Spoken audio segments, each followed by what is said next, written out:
जय श्री कृष्णा। 16वां अध्याय वंदीजन द्वारा महाराज पृथु की स्तुति।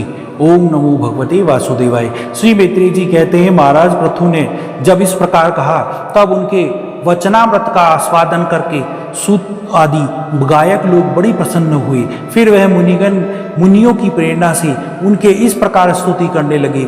आप साक्षात देव प्रवर श्री नारायण ही हैं जो अपनी माया से अवतीर्ण हुए हैं। हम आपकी महिमा का वर्णन करने में समर्थ नहीं हैं। आपने जन्म तो राजा वैन के व्रत शरीर से लिया है, किंतु आपके पौरुषों का वर्णन करने में साक्षात ब्रह्मादि की बुद्धि भी चकरा जाती है। तथापि आपके कथामृत के आस्वादन में आदर बुद्धि रखकर मुनियों के उपदेश के अनुसार उन्हीं की प्रेरणा से हम आपके परम प्रशंसनीय कर्मों का कुछ विस्तार करना चाहते हैं।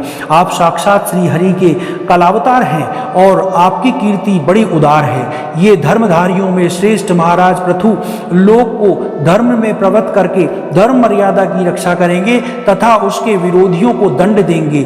ये अकेले ही समय समय पर प्रजा के पालन पोषण और अनुरंजन आदि कार्य के अनुसार अपने शरीर में भिन्न भिन्न लोकपालों को मूर्ति धारण करके और यज्ञ आदि के प्रचार द्वारा स्वर्ग लोक और वृष्टि की व्यवस्था द्वारा भूलोक दोनों का ही हित साधन करेंगे। सूर्य के समान अलौकिक महिमान्वित प्रतापवान और समदर्शी होंगे।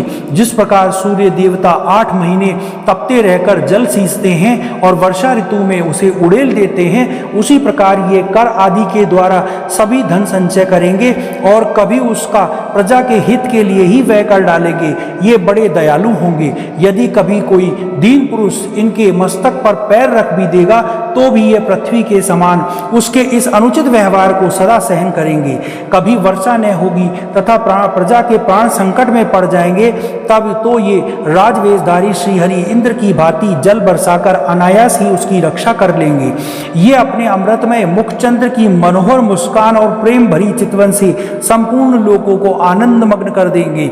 इनकी गति को कोई नहीं समझ सकेगा। इनके कार्य भी गुप्त होंगे तथा उन्हें संपन्न करने का ढंग भी बहुत गंभीर होगा।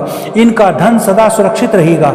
ये अनंत महात्म्य और गुणों के एकमात्र आश्रय होंगे। इस प्रकार मनस्वी पृथु साक्षात वरुण के ही समान होंगे। महाराज पृथु वेन रूप अरणि के मंथन से प्रकट हुए हैं, अग्नि के समान है। शत्रुओं के लिए यह अनन्य दुर्दर्श और दुसह होंगे।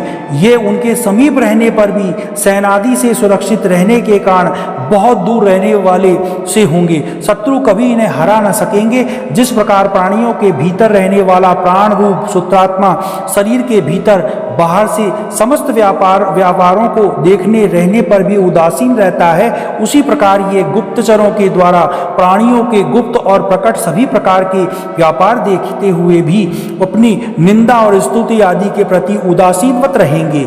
ये धर्म मार्ग में स्थित रहकर अपने शत्रु के पुत्र को भी दंडनीय न होने पर कोई दंड न देंगे और दंडनीय होने पर तो अपने पुत्र को भी दंड देंगे। भगवान सूर्य मानसोत्तर पर्वत तक जितने प्रदेश को अपनी किरणों से प्रकाशित करते हैं, उन संपूर्ण क्षेत्रों में इनका निष्कंटक राज्य रहेगा।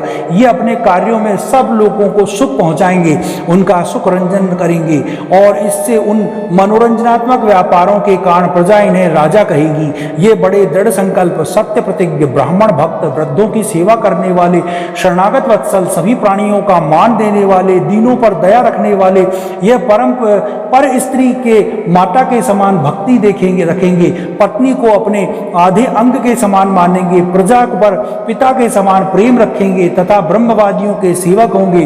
दूसरे प्राणी इन्हें उतना ही चाहेंगे जितना अपने शरीर को। ये स्वर्गों के आनंद को बढ़ाएंगे। ये सर्वदा वैराग्यवान पुरुषों से विशेष प्रेम करेंगे और दुष्टों को दंड पाणी यमराज के समान सदा दंड देने के लिए उद्यत रहेंगे। तीनों गुणों के अधिष्ठाता और निर्विकार साक्षात श्री नारायण ने ही इनके रूप में अपने अंश से अवतार लिया है। इनमें पंडित लोग अविद्यावश प्रतीत होने वाले इस नानात्म को मिथ्या ही समझते हैं। ये आदित्य वीर और एक छत्र सम्राट होकर अकेले ही उद्यांचल पर्वत पर समस्त भूमंडल की रक्षा करेंगे और अपने जयशील रथ पर चढ़कर धनुष हाथ में लिए सूर्य के समान सर्वत्र प्रदक्षिणा करेंगे। उस समय जहां तहां सभी लोकपाल और पृथ्वीपाल इन्हें भेंट समर्पण करेंगे। करेंगे, इनकी स्त्रियां इनका गुणगान करेंगी और इन आदि राज को साक्षात श्री हरि ही समझेंगी। ये प्रजापालक राजाधिराज होकर प्रजा के जीवन निर्वाह के लिए गोरूप धारिणी पृथ्वी का दोहन करेंगे और इंद्र के समान अपने धनुष के कोनों से बातों ही बातों में पर्वत को भी तोड़ फोड़ कर पृथ्वी को समतल कर देंगे। अपने रणभूमि में कोई भी इनका वेग सहन न कर सकेगा। जिस समय यह जंगल में पूंछ उठाकर विचरते हुए सिंह के समान अपने आगजव धनुष की टंकार करते हुए भूमंडल में विचरेंगे, उस समय सभी दुष्टजन इधर उधर छिप जाएंगे। ये सरस्वती के उद्गम स्थान पर 100 अश्वमेघ यज्ञ करेंगे। तब अंतिम यज्ञानुष्ठान के समय इंद्र इनके घोड़े को हरकर ले जाएगा। अपने महल के बीचों बीच में इनकी एक बार भगवान सनत कुमार से भेंट होगी। अकेले इनकी भक्ति पूर्वक सेवा करके यह उस निर्मल ज्ञान को प्राप्त करेंगे जिससे परब्रह्म को प्राप्त होती है। इस प्रकार जब इनके पराक्रम जनता के सामने आ जाएंगे तब ये परम पराक्रमी महाराज जहां तहां अपने चरित्र की ही चर्चा सुनेंगे। इनकी आज्ञा का विरोध कोई न कर सकेगा। यह सारी दिशाओं को जीतकर और अपने तेज से प्रजा के क्लेश रूप कांटे को निकालकर संपूर्ण भूमंडल के शासक होंगे। उस समय देवता और असुर भी इनके विपुल प्रभाव का वर्णन करेंगे। बोलो भगवान श्री कृष्ण की जय। 16वां अध्याय समाप्त। ओम नमो भगवते वासुदेवाय।